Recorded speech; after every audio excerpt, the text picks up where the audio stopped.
Sounds great. And also, I think that part of having a process is incredible, and knowing what type of process is for each stage of each of each company, it's really really important.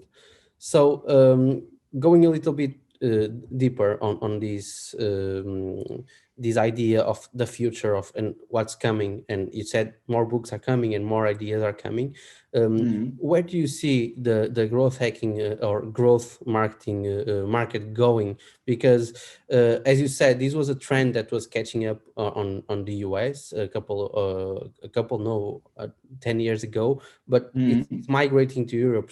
More and more you are seeing agencies and companies going to growth, but it's something that is quite coming only right now in Europe. So where do you see the future going here, and what do you think that will happen in the next couple of years?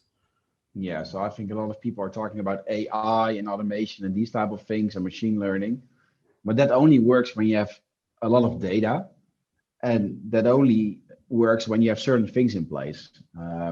You'll see that a lot of tools will come up, new platforms will come up, and you also see that old platforms that were working, like for example Facebook or Twitter, where you see now like they are going down in some way, like people are actively removing themselves from those platforms. You'll see that that will change the entire dynamic. So what I've always been trying to do is to not look at the tactics or the tools, but learn the principles behind it. So for example, a very strong principle that every growth hacker should embrace is that there are always new platforms coming up.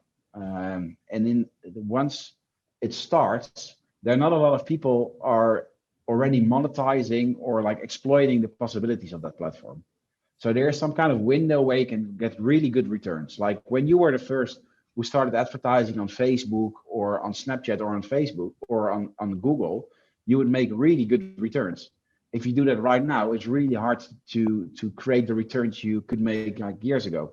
Hmm. But what's the principle? New platforms will come up, and be the first over there, that you can guide people from that platform into your other funnels, where you know that these funnels or these growth loops or how you want to call them already work really well, and you stack those channels on top of each other, and you do it with that mindset. Then you're really building a machine that can help you grow. So the principles will stay the same, but you need to be flexible on the tactics and the tools and really adopt them faster than your competitors are doing that.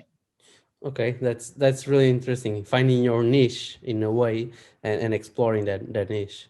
Yeah, I totally agree, and I think that will be something that we should be always